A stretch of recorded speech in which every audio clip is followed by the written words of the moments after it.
UGC काला कानून हमारे जनरल के बच्चों का भविष्य खराब कर देगा। ये तो जनरल समाज है साहब, आम समाज है, और उनके बच्चों के साथ इस तरीके की जो भी ये जो दोहरा आचरण है हम बर्दाश्त नहीं करेंगे। जिन लोगों को हम लाए हैं वो हमारे खिलाफ है, हमें आईना दिखाना है। तो मैं बता दूं, आज हम यहाँ शपथ लेंगे, बाकायदा शपथ लेंगे। भारतीय जनता पार्टी को जब तक सहयोग नहीं करेंगे किसी भी मामले पर, जब तक ये यूजीसी वापस नहीं होता।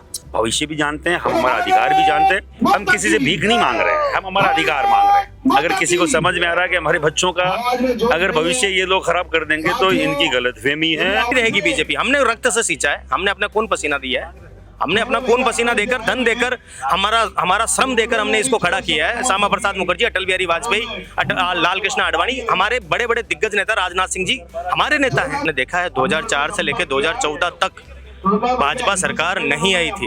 इन्होंने ब्राह्मणों के साथ जो उत्पीड़न उस समय किया था, उसके बाद ब्राह्मण समाज ने पूर्ण रूप से, ब्राह्मण समाज कह लो, स्वर्ण समाज कह लो, पूरे स्वर्ण समाज ने पूरा कांग्रेस की तरफ रुख कर लिया था। लगातार कम से कम 10 साल तक इनको सरकार बनाने के लाले पड़ गए थे। उसके बाद जब इन्होंने समानता की बात की, एक रूपता की बात की, उसके बाद हमने नरेंद्र मोदी जी को समर्थन दिया राष्ट्रवाद के नाम पे। हमारी किसी जाति से लड़ाई नहीं है, हमारी सीधी सीधी इस पार्टी से, इस सरकार से लड़ाई है जो जारी रहेगी, चाहे किसी भी कीमत में हमें कहीं पे भी कोई कीमत चुकानी पड़े। ये बिल वापस नहीं होता, दिल्ली घेरेंगे, पूरा देश बंद कराएंगे, 10-15 दिन के अंदर अंदर विधानसभा घेरेंगे। मैं आपके चैनल के माध्यम से बोल रहा हूँ, महिपाल सिंह मकड़ा मेरा नाम है, करणी सेना का राष्ट्रीय अध्यक्ष। पूरा स्वर्ण समाज आज तक करके जाएगा, हमें आगे क्या करना है। सरकार ऐसा है, पूरे देश में जो चल रहा है वो गलत है। यूजीसी काला कानून हमारे जनरल के बच्चों का भविष्य खराब कर देगा, सामान्य जाति के बच्चों का भविष्य खराब कर देगा। स्वर्ण नाम की कोई चीज है नहीं, स्वर्ण समाज ये तो जनरल समाज है साहब, आम समाज है, और उनके बच्चों के साथ इस तरीके की जो भी ये जो दोहरा आचरण है हम बर्दाश्त नहीं करेंगे। जिन लोगों को हम लाए हैं वो हमारे खिलाफ है, हमें आईना दिखाना है। कोई किसी को समझ में कम आ रहा है तो मैं बता दूं, आज हम यहाँ शपथ लेंगे, बाकायदा शपथ लेंगे। भारतीय जनता पार्टी को जब तक सहयोग नहीं करेंगे किसी भी मामले पर, जब तक ये यूजीसी वापस नहीं होता। आने वाले चुनाव में, चाहे पंच सरपंच का चुनाव है, चाहे नगर पालिका के चुनाव है, हम एक भी चुनाव में उनके साथ खड़े नहीं होंगे। किसी भी मुद्दे पे इनके साथ खड़े नहीं। बड़ी चुनौती 1,00,000% जिनको हमने बनाया, अगर उनको लगता है कि हम बहुत इजी अवेलेबल है, तो भैया हम हमारे भविष्य भी जानते हैं, हम हमारा अधिकार भी जानते हैं। हम किसी से भीख नहीं मांग रहे हैं, हम हमारा अधिकार मांग रहे हैं। अगर किसी को समझ में आ रहा है कि हमारे बच्चों का अगर भविष्य ये लोग खराब कर देंगे तो इनकी गलतफहमी है।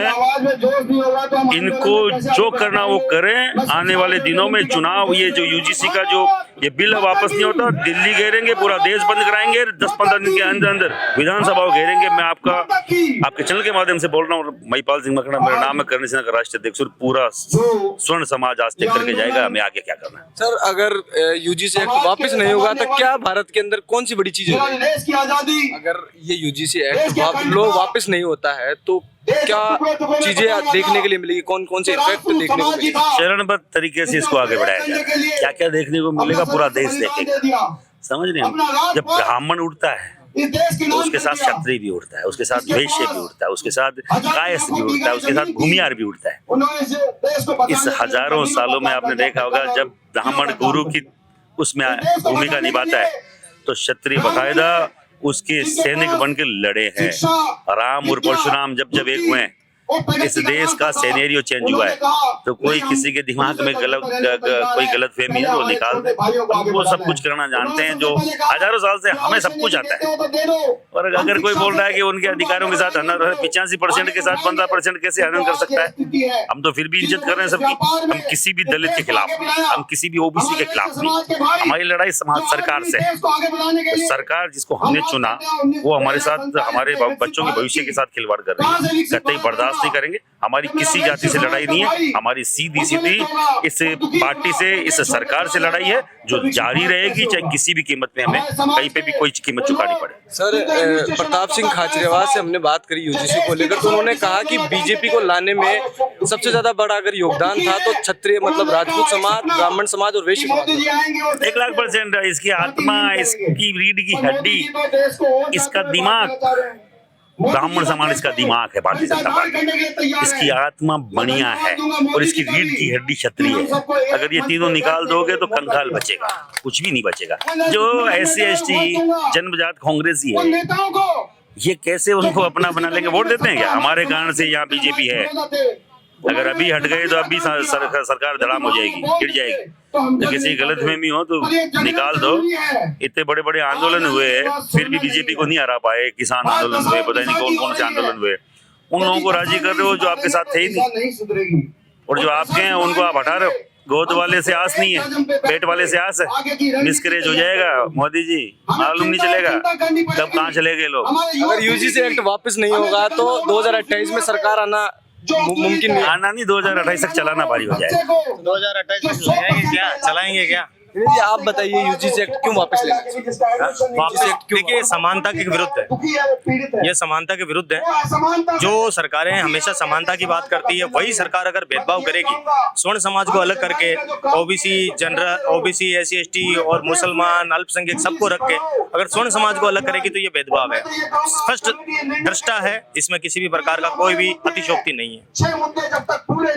क्या लगता है कि जैसे प्रताप सिंह खाचरियावास बोल रहे थे कि राजपूत समाज, क्षत्रिय, ब्राह्मण समाज और वैश्य समाज ने ही भाजपा पार्टी को या भारत में खड़ा करने के लिए प्रताप सिंह खाचरियावास क्या बोल रहा है? भारतीय जनता पार्टी खुद बोलेगी ये बात। थोड़े दिनों बाद भारतीय जनता खुद पार्टी बोलेगी कि हमें उन्हीं का वापस साथ चाहिए, क्योंकि आपने देखा है 2004 से लेकर 2014 तक भाजपा सरकार नहीं आई थी। इन्होंने ब्राह्मणों के साथ जो उत्पीड़न उस समय किया था, उसके बाद ब्राह्मण समाज ने पूर्ण रूप से, ब्राह्मण समाज कह लो, स्वर्ण समाज कह लो, पूरे स्वर्ण समाज ने पूरा कांग्रेस की तरफ रुख कर लिया था। लगातार कम से कम 10 साल तक इनको सरकार बनाने के लाले पड़ गए थे। उसके बाद जब इन्होंने समानता की बात की, एक रूपता की बात की, उसके बाद हमने नरेंद्र मोदी जी को समर्थन दिया राष्ट्रवाद के नाम पे, हिंदू धर्म के नाम पे, समानता के नाम पे। लेकिन अगर समानता के नाम पे ये समाज में असमानता का फैलाने का काम करेंगे तो हम वो कौम है जो विष्णु भगवान की छाती में भी पैर रखने का मादा रखते हैं। अगर वो अपने धर्म से विचलित होते हैं तो हम हमेशा, ब्राह्मण का ये दायित्व है, ब्राह्मण का कर्तव्य है कि अगर सरकार समाज के विरुद्ध कोई कार्य करती है तो हम खुलकर बोलते हैं। हम किसी के पक्षी नहीं है, हम किसी के विपक्षी नहीं है। हमारा क्या नई पार्टी बनने को जा रही है? अभी भाई साहब ने कहा कि अगर ये यूजीसी लो वापस नहीं लेंगे तो नाम कांग्रेस को वोट देंगे, नाम भाजपा को वोट देंगे, हम अपनी नई पार्टी बनाएंगे। नई पार्टी क्यों बनाएंगे? बीजेपी हमारी खुद की है ना। हम इसी को खंड विखंड कर देंगे। नई पार्टी क्यों बनाएंगे? क्या पाकिस्तान बना है तो कोई नया देश, कोई नया ऊपर से टुकड़ा बन के आया है क्या? इसी भारत में से एक नया टुकड़ा निकला है ना। इसी बीजेपी को वापस हम लोग खड़ा करेंगे और हमारे विचारधारा के आधार पर खड़ा करेंगे। मतलब अब बीजेपी आप बिल्कुल टूटेगी, हमारी रहेगी बीजेपी। हमने रक्त से सींचा है, हमने अपना खून पसीना दिया है, हमने अपना खून पसीना देकर, धन देकर, हमारा श्रम देकर हमने इसको खड़ा किया है। श्यामा प्रसाद मुखर्जी, अटल बिहारी वाजपेयी, लाल कृष्ण आडवाणी, हमारे बड़े बड़े दिग्गज नेता, राजनाथ सिंह जी हमारे नेता हैं। नरेंद्र मोदी को क्या कहना चाहते हो? प्रधानमंत्री को क्या बोलते? देखिए, प्रधानमंत्री जी जो आपने स्वप्न दिखाया, हम स्वप्न देखने वाली कौम नहीं है। हमें रिजल्ट चाहिए, हमें परिणाम चाहिए। हमने लगातार आपको जिताया है। आपने 2014 के आसपास हमें जो स्वप्न दिखाए थे, हमने राष्ट्रवाद के नाम पे आपको वोट दिया, हमने समानता के नाम पे आपको वोट दिया। लेकिन समानता के नाम पे अगर आप समाज में असमानता पैदा करने का प्रयास करोगे तो हम आपको भी उखाड़ के फेंक देंगे। हम वो कौम है जिन्होंने धनानंद को एक बार चेतावनी दी थी। ये चेतावनी का दौर है, अगर अब भी समझ जाएं तो ठीक है, नहीं तो फिर धनानंद की तरह इनका भी साम्राज्य उखाड़ कर फेंक दिया जाएगा।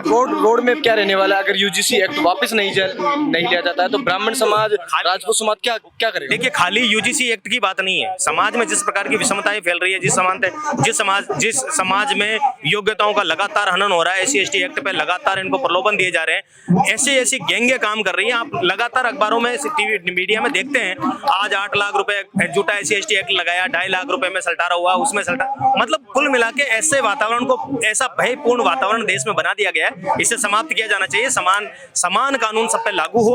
अगर कोई SC ST वाला ब्राह्मण समाज के ऊपर या किसी क्षत्रिय समाज के ऊपर या वैश्य समाज के ऊपर टिप्पणी करता है तो उसे भी वही सजा का प्रावधान हो जो ब्राह्मण समाज का होता है। तो हम समानता चाहते हैं, हम किसी से असमानता वाला व्यवहार चाहते ही नहीं है। लेकिन ऐसे सांसद चंद्रशेखर आजाद बोल रहे हैं कि जो यूजीसी एक्ट आया है वो एकदम सही है और ये होना चाहिए। वो कबूतर है, वो तो कबूतर है, और कबूतरों का तो यही काम है फालतू की बातों में फड़फड़ाना, क्योंकि उनको लाभ मिलता है ना। उनके गुर्गे ही तो काम कर रहे हैं ये सारे झूठे SC ST एक्ट लगाने वाले। राजस्थान में भी आप देखिए, उनके गुर्गे झूठे SC ST एक्ट लगा देते हैं, फिर उनकी एक फंडिंग होती है, कमेटी तैयार होती है, आरक्षण आंदोलन का भय दिखाया जाता है, थानों को घेरने का भय दिखाया जाता है, उल्टे सीधे आरोप प्रत्यारोप किए जाते हैं। क्या हुआ आपने देखा मटकी कांड में क्या हुआ? एक मटकी कांड में एक मास्टर ने दो बच्चे जो झगड़ा कर रहे थे उनके थप्पड़ मारी, उन्होंने मटकी मटकी मटकी। क्या यहाँ कोई पूरे राजस्थान में ऐसा कोई व्यक्ति है जो मटकी या पानी पीने से किसी को रोक दे? हम तो प्याऊ लगाने वाले लोग हैं, हम तो प्यासों को पानी पिलाने वाले लोग हैं। हमें यह कहा जाता है कि पानी पिलाने की वजह से किसी बच्चे की हत्या की जा सकती है, मूंछ पे किसी की हत्या की जा सकती है। मूंछ तो राजस्थान की शान है, पगड़ी तो राजस्थान की शान है। छोटी से छोटी जात से लेकर बड़ी से बड़ी जात, हमारे यहाँ सबसे बड़ा मूंछ में नहीं दलित समाज से आता है, जिसका पूरे अंतरराष्ट्रीय लेवल पे ख्याति प्राप्त है। तो फिर मूंछ की लड़ाई कहां से डालते हैं ये लोग? ये झूठे प्रोपेगेंडा है जो आज समाज भी समझ रहा है और अब ये धीरे धीरे समाप्त हो जाएगा। 17 जनवरी और 17 जनवरी की बात है, हैदराबाद के अंदर रोहित वेमुला के साथ भी ये भेदभाव किया जाता है और उसने अपनी आत्महत्या आप सोचिए एक रोहित वेमुला जिसकी झूठी बात है, उसको सब्जेक्ट में नंबर नहीं मिल रहे थे, वो पास नहीं हो रहा था, उसकी वजह से उसने आत्महत्या की है। आत्महत्या के केस को इस प्रताड़ना से जोड़ा नहीं जा सकता। अभी थोड़े दिनों पहले उत्तराखंड के केस में भी आपने देखा था, एक बच्ची के साथ आत्महत्या वाला मामला हुआ था, लोगों ने SC/ST का मुकदमा लगाया, 5 मिनट में एक मामला एकदम साफ सट हो गया कि वो SC/ST जिसके ऊपर आरोप दलित प्रताड़ना का आरोप लगा था वो स्वयं दलित है। क्या एक दलित के साथ उत्पीड़न, जातीय उत्पीड़न कर सकता है? आप ही समझिए। तो ऐसे कई सारे झूठे प्रोपेगेंडा। अभी मेरठ केस में क्या हुआ था, दो प्यार करने वाले भागे थे, स्वर्ण समाज का लड़का भी उसमें साथ था, स्वर्ण समाज के लड़का था, दलित समाज की लड़की थी, उसकी माता की हत्या हो गई थी। माता की हत्या के बाद में जनरल राजपूत समाज के बच्चे को तो जेल भेज दिया जाता है और लड़की को उसके घर भेज दिया जाता है, जबकि हत्या में दोनों शामिल थे, दोनों के ऊपर आरोप प्रत्यारोप होने चाहिए थे। तो इस प्रकार की ये समानताएं देश में फैल रही है, जिससे समाप्त करने की आवश्यकता है। बड़ा उग्र आंदोलन करने की कोशिश में। उग्र क्या है, हमसे ही चलता है भाई। अभी महिपाल जी ने यही बताया था, हम ही रीढ़ की हड्डी है, उग्र करने की जरूरत कहाँ है? जिस दिन हमने ठान ली उस दिन देश में आर्थिक रूप से, सामाजिक रूप से और बल के रूप से एकदम से जो होगा पैक कर देंगे। हम ही तो चला रहे हैं देश को, कौन चला रहा है भाई? स्वर्ण समाज ही चला रहा है, अपना खून पसीना आज भी डाल रहा है। आज भी हम लोग आरक्षण के नाम पे बांट रहे हैं ना, हमारे बच्चों का गला घोट कर भी हम लोग इनको आगे लाने का प्रयास कर रहे हैं। अगर ये आगे लाने के प्रयास में भी अगर इनको हम ही दलित, हम ही शोषक और हम ही लग रहे हैं कि हम ही इनका शोषण कर रहे हैं, तो फिर कोई बात नहीं, जो होगा देखा जाएगा। हमने तो अब की बार तो देखिए आजादी, अब तक हमें ऐसा प्रतीत हो रहा है कि आजादी सिर्फ और सिर्फ SC/ST और OBC और अल्पसंख्यकों को मिली है। स्वर्ण समाज अभी भी वैचारिक रूप से गुलाम है। हम राष्ट्र की बात करते करते अपनी बात करना भूल ही गए। ये आज पीड़ा हमें महसूस हो रही है।